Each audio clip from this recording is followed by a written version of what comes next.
제도권 주식 분석입니다. 자, 오늘은 맘먹고 제가 여러 가지 상품들에 대해서 종합적으로 한번 말씀을 좀 드려보도록 하겠습니다. 장기 투자할 때 여러분들 고민하시는 게 최근에 슈드 그리고 타미당 그리고 월배당 최강자 기존의 원조격인 제피가 있을 수 있겠습니다. 자, 최근에 투자 트렌드 증권사에서 일하면서 정말 MZ들이 사랑할 수밖에 없는 것들이 바로 이런 트렌드입니다. 첫 번째는 결국 해외 투자고요. 두 번째는 배당입니다. 그리고 세 번째는 세금인데 우리는 울며 겨자 먹기로 타미당 시리즈를 할 수밖에 없는 이유가 결과적으로 장기 투자를 할 때 ISA나 연금 등을 통해서 직접 투자가 안 되다 보니까 이 유사품을 투자할 수밖에 없는 이제 그런 숙명적인 숙제를 안고 있습니다. 자, 근데 사실은 슈드도 안정적이고요. 스파인 더 안정적이고요. 제피도 안정적입니다. QILD는 성과가 엄청나요. 나스닥은 말도 못합니다. 자, 그럼에도 불구하고 이 성과를 고민할 수밖에 없는 이유가 타미당 시리즈, 마찬가지로 기본 타미당이나 타미 7 같은 경우 혹은 타미 10 같은 경우까지만 해도 괜찮았어요. 그렇지만 최근에 나오는 트렌드는 우리나라 국민들이 좋아하는, 우리나라 투자자들이 좋아하는 그런 성향에 맞춰서 15% 배당을 무리하게 주면서 장이 오르면 좋겠지만 장이 빠질 때는 원본에서까지도 배당을 줘야 되는, 무조건 15%를 맞추려면 월에 1.2%씩 줘야 되다 보니까 이 무리한 배당을 맞추려다 보니 장이 오를 때는 지금 다들 에브리바디 해피해요. 근데 장이 빠질 경우에는 이 월배당 1.2%가 원본 NAV 원본에서 본인들의 살을 깎아먹으면서 배당을 줘야 될 수밖에 없는 그런 숙제를, 그런 시장폭탄을 안고 있다라고 보시면 됩니다. 자, 그럼에도 불구하고 우리나라 사람들이 워낙 이런 것들을 좋아하다 보니까 최근에 나오는 것들이 순매수 1위를 기록하는 그런 웃지 못할 현실입니다. 자, 결론부터 말씀을 드리면, 자, 기본적으로 이 연금의 혹은 ISA의 틀을 벗어나게 되면 제피가 성과가 검증된 형태로 가장 안정적으로 우수한 성과를 기록을 했습니다. 자, 그리고 얘네들은 월배당에 대한 틀을 깼습니다. 우리나라처럼 10% 배당을 주기 위해서 NAV를 깎아먹는 그런 형태가 아니라 배당이 많이 안 나오면 배당을 줄여요. 그리고 배당이 많이 나오면 배당을 늘립니다. 그래서 얘네들이 추구하는 전략은 배당이 7%에서 많게는 한 12%까지도 유동적으로 배당을 주는, 특히나 월배당 형태로 배당을 주는 전략을 가지고 있습니다. 자, 그렇게 큰 틀을 좀 보시면 좋을 것 같고요. 자, 연평균 성장률이 12.2%인 S&P를 추종하는 이제 그런 성과를 한번 체크해봤으면 좋겠는데, 상대적으로 코스피는 연평균으로 2.8%밖에 오르지 못했기 때문에 코스피를 장투하기에는 문제가 있다 보니 자꾸 이쪽으로 갈 수밖에 없는 건데, S&P 같은 경우에는 12.2% 정도를 연평균으로 성장을 했다라고 숫자를 기억해 두시면 좋을 것 같습니다. 자, 그래서 이 US 라지캡은 미국의 시가총액 상위에 있는 종목들, 그리고 지금 오늘 말씀드릴 주인공 바로 JP ETF입니다. 자, 처음 1,000만 원 정도의 만부를 투자를 했을 때 지금 보시면 성과를 보시게 되면 10년 동안의 성과가 15,000불이고요. 얘는 4년 동안의 성과입니다. 왜냐하면 얘가 나온 지가 4년밖에 안 됐기 때문에. 4년 동안의 성과는 얘는 15,000불입니다. 얘는 13,659불이고 최근에 비슷하게 움직였지만 얘가 최근에 너무 많이 움직였기 때문에 커버드콜에서 약간의 손실은 발생했다라고 보시면 되고, 연평균 성장률이 얘는 연으로 12.86 맞죠? 앞서 보셨던 S&P 전체의 성장률 12.2 정도인데 라지캡 시가총액 상위에 있는 종목들이 거의 대부분 이끌어왔다라고 보시면 되고요. 그리고 제피도 결코 뒤지지 않는 성과를 기록하고 있습니다.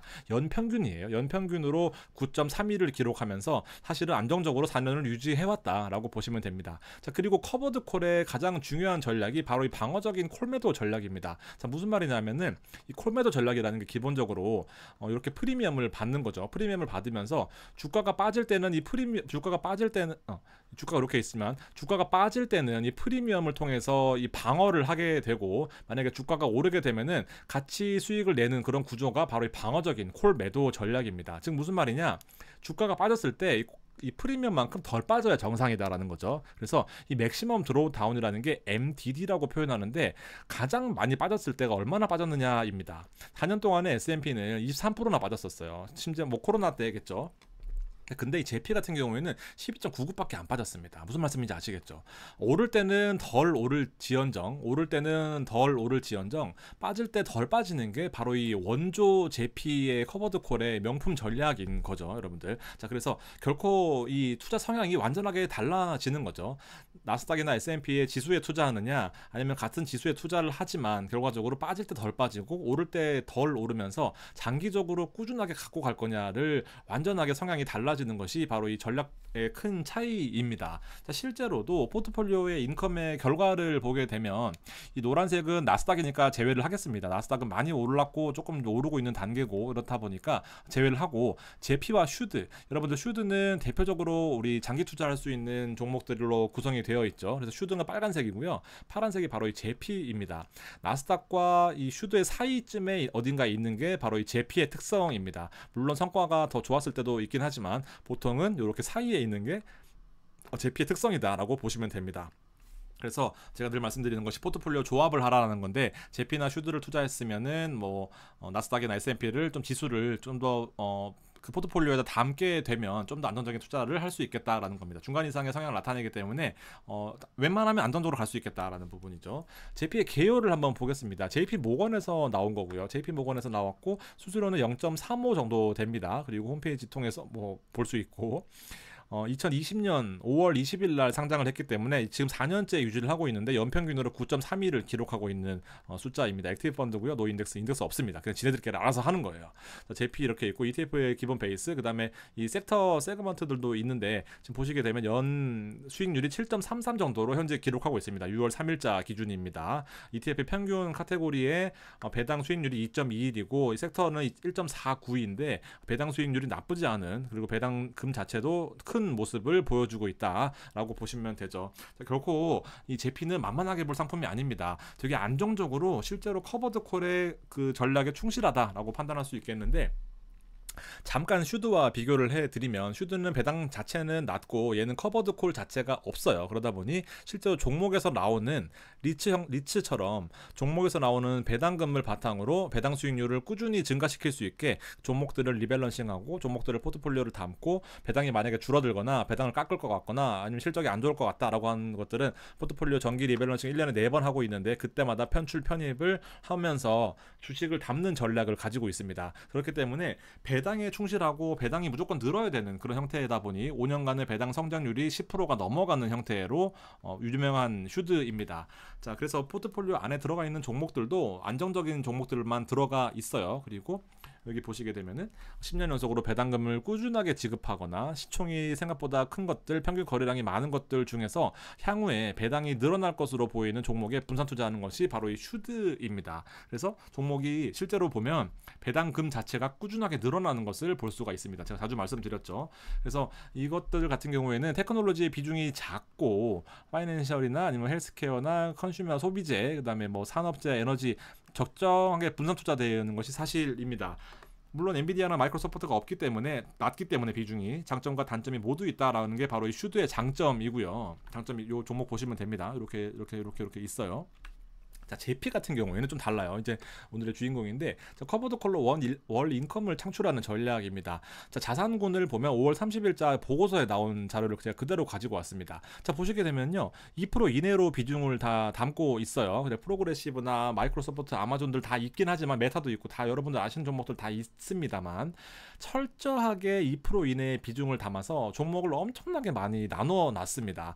섹터별로 봐도 지금 보시면 이제 통신주, 그다음에 소비재, 그다음에 컨슈머 스테이플, 안정적인 종목들로 들어가 있기 때문에 여러분들 비중이 좀 크다라고 하더라도 테크놀로지의 어떤 쏠림 현상이 최소화되어 있다라고 보시면 됩니다. 이렇게 섹터 배분을 해놓고 커버드콜 전략을 하는 거예요. 자, 커버드콜 전략 아시죠? 앞서 말씀드렸던 것처럼 주가가 이렇게 주식도 같이 보유를 하고 있습니다. 얼만큼? 80%만큼 보유를 하고 있어요. 그리고 20%만큼 콜매도 전략을 사용하고 있는데, 주가가 빠지게 되면 이 커버드 콜, 이 콜옵션 매도에 대한 프리미엄으로 주가를 방어를 하는 거고, 만약 주식이 빠지게 되면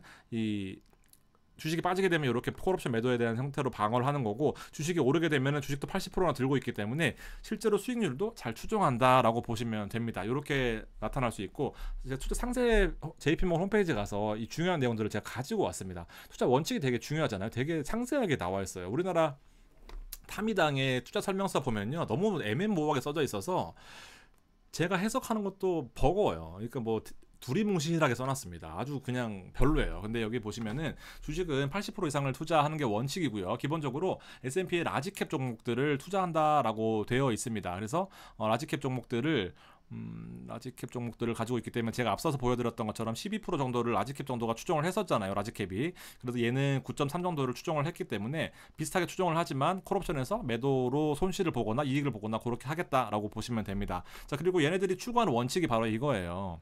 낮은 변동성을 추구를 하고요. 그리고 S&P 500보다 변동성이 적은 종목들 위주로 포트폴리오를 구성을 하겠다라는 게 바로 얘네들의 원칙입니다. 그러니까 변동성은 S&P보다 줄이되 그래도 실제로 주식도 80% 이상을 투자를 하면서 시장을 따라가겠다라는 게 첫 번째 원칙이고요. 두 번째 원칙은 결과적으로 월 인컴을 받아내는 전략은 콜옵션 매도입니다. 근데 우리나라처럼 파생 상품에 투자한다라고 써 있는 게 아니라 ELN이라는 형태로 이 원칙을 써놓고 있어요. 그래서 인컴을 창출하기 위해서 얘네들은 이제 20%까지의 ELN을 투자를 하는데 ELN이 바로 ELN은 이슈얼 컨트파티 브로커 자, ELN이라고 하는 것은 이제 파생 상품이다 여기 써 있습니다. ELN은 이제 더 펀드가 투자하는 것은 파생 상품이다라는 겁니다. 파생 상품의 도구. 그래서 ELN이 여기는 뭐 데리버티브즈라고 써놨긴 하지만 데리버티브가 파생 상품이거든요.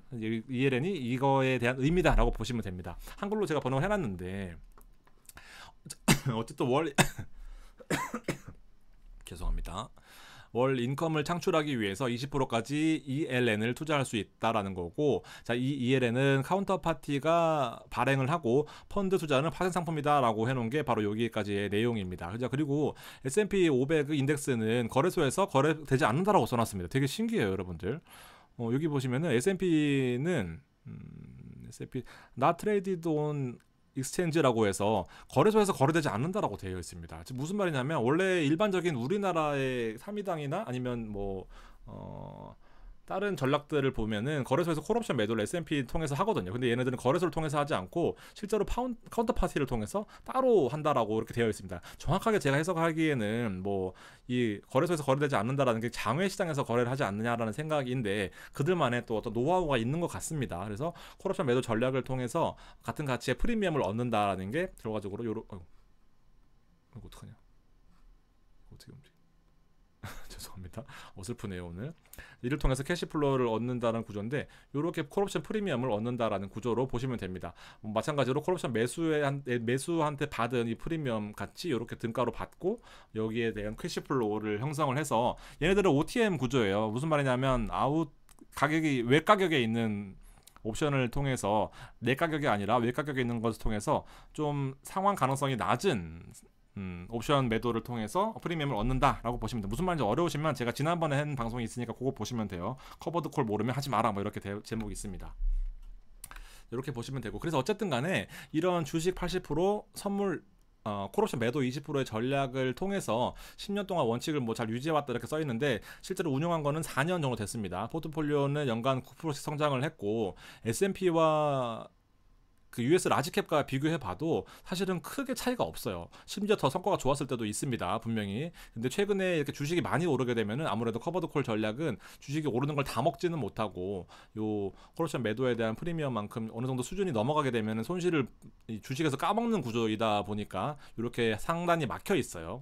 그러니까 최근에 주가가 많이 오르는 이 시점에서는 커버드콜 전략을 쓰는 게 오히려 안 좋다라는 그런 부분입니다. 자, 그렇지만 이 드로다운 아까 하락폭에 있어서는 US 라지캡 같은 경우에는 하락폭이 컸었지만 JP의 이 커버드콜 전략으로 인해서 하락폭이 적었다라는 게 바로 이 핵심인 거죠. 되게 잘 운영하고 있어요. 우리나라 타미당도 이렇게 되면 좋겠지만 타미당의 최대 약점이 뭡니까? 예미당 마찬가지입니다. 뭐 이런 숫자 붙어 있는 거는 여기에 틀에 갇혀 있다라는 거죠. 얘네들은 성과가 안 좋으면은 배당을 줄여요. 실제로 NAV를 깎아먹으면서 본인들의 살을 깎아먹는 배당을 하진 않았습니다. 근데 예미당 같은 경우에는 아직은 상장한 지 한 달밖에 안 됐고 주가가 폭등했기 때문에 성과가 좋고 좀 큰 문제는 지금으로는 없어 보이지만 어떤 지금 이 배당에 대한 이 틀에 갇혀 있는 종목들 같은 경우에는 특히나 고배당 10% 넘어가는 종목들 같은 경우에는 주가가 좀 빠져서 NAV가 처음에 10,000에 상장했다가 뭐 1,500 이렇게 갔는데 주가가 뭐 이틀 전 3일 전서 빠져버리면 9,990이 되는 순간부터는 그때부터 제살을 깎아 먹어야 돼요. 다시 오르려면 힘듭니다. 그래서 제가 말씀드렸던 게 타미 7, 타미 10, 뭐 타미 15, 뭐 에이미 다 똑같습니다. 배당을 받게 되면 바로 재투자를 해서 본인이 다시 넣으셔야 돼요. 무슨 말씀인지 아시겠죠? 배당을 받아서 돈을 술 먹는 데 쓰는 게 아니라 이 배당을 받은 것을 다시 투자를 해서 무조건 이 가격을 맞춰 놓는데 역할을 하셔야 됩니다. 이 NAV는 깎이더라도 내 배당, 내 투자 원금 자체는 무조건 지키셔야 되는 전략을 쓰셔야 됩니다. 그래서 얘네들 장점도 있죠. 주가가 성방하고 잘 나오면 배당과 시세 차익을 같이 누릴 수가 있어요. 엄청 폭등할 수 있습니다. 이제 얘네들이 지금 보면 20% 넘었잖아요. 한 달 사이에. 뭐 이런 부분이 있는데, 자, 문제는 이렇게 되는 것이 시장이 좋을 때는 전혀 상관이 없겠지만, 이 제피의 어떤 틀에 박힌 배당금을 정해놓은 그런 전략과는 다르게 얘네들은 좀 위험할 수 있겠다라는 게 저의 생각입니다.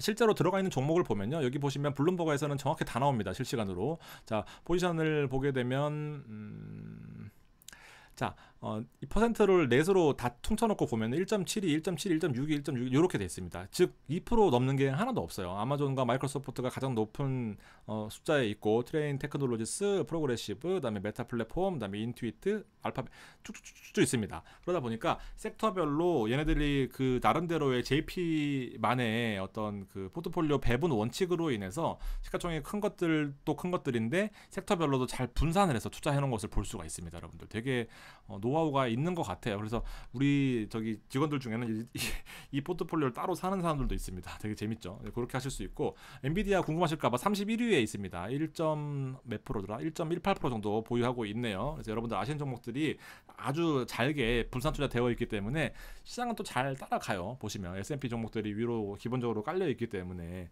여러분들도 이렇게 참고하시면 될 것 같습니다. 총 보유 종목 수는 137개로 나타나고 있네요. 이렇게 보시면 돼요. 이거는 누가 깔래야 깔 수가 없는 완벽한 자료다 보니까 여러분들 참고하시면 좋겠습니다. 자, 실제로 자 정리를 해보면, 자, 월배당 형태로 월 인컴형에 최적화가 되어 있는 상품입니다. 자, 그리고 제가 말씀드렸던 것처럼 무조건 배당을 늘리거나 고정 형태가 아니라 배당이 이렇게 움직여요. 배당이 많을 때는 12%, 지금 현재로서는 배당이 한 7% 정도 되는 것 같거든요. 7.8 이렇게 됩니다. 7.29네요. 7.29 정도 됩니다. 7에서 12% 정도의 배당이 20년 상장하고 안정화된 이후로 요 박스권 안에 움직이고 있다라고 보시면 됩니다. 자, 그리고 월 7% 정도의 배당이면 나쁘지 않거든요. 연으로 나누긴 했지만. 그래서 이렇게 보시면 되고, 배당 성장 자체는 좀 줄었다. 왜냐하면 주식이 많이 올라서 커버드 콜 때문에 좀 약간 주가가 밀려 있는 상태. 그리고 주식은 거의 비슷해요. 근데 배당이 좀 줄었다라고 보시면 됩니다. 자, 월 분배금은 이런 형태로 매달 나옵니다. 매달 공시를 통해서 보통 이 기준일부터 한 2, 3일 정도 뒤에 실제로 배당금이 지급이 되거든요. 7월 3일 날 배당금이 나올 겁니다. 또 한번 리뷰를 해드리도록 할게요. 이렇게 분배금을 매월 받다 보면요, 여러분 투자하시는 재미가 있고, 타미당 투자하시는 것처럼 좀 불안하진 않아요. 그렇지만 타미당의 최대 장점 뭡니까? 월에 뭐 연에 얼마씩 세공제, 그다음에 뭐 비과세, 아니면 또 세금을 또 9.9%만 내는 분리과세, 이런 것들이 있기 때문에 사실상 통 쳐놓고 보면 얘가 더 유리해요. 얘가 더 유리합니다. 세금이 워낙 비싸요. 15%를 배당으로 내야 되는 부분들이 있고, 또 만약에 시세 차익을 누리게 되면은 22% 양도세를 내야 되는 부분이 있어서 얘가 훨씬 더 유리하긴 합니다. 그래서 얘가 더 장기 투자에 적합한 부분들은 있어요. 분명히 참고하시면 좋겠습니다. 한국에서는 절세 혜택과 이 투자의 괴리를 생각하지 않을 수 없습니다. 그래서 이게 더 장기 투자에 적합한데, 얘는 한도가 넘었을 경우에, 여기에 한도가 넘었을 경우에 월배당 인컴으로 투자하시기에 나쁘지 않다라고 정리하고 마무리를 하겠습니다. 자, 실제로 포트폴리오 배분이나 뭐 본인들의 상황에 맞춰서 상담까지 하시고 싶으신 분들은 이 멤버십을 이용하셔가지고 저랑 소통하시면서 좀 도움 받으셨으면 좋겠습니다. 오늘 방송 여기까지입니다. 감사합니다.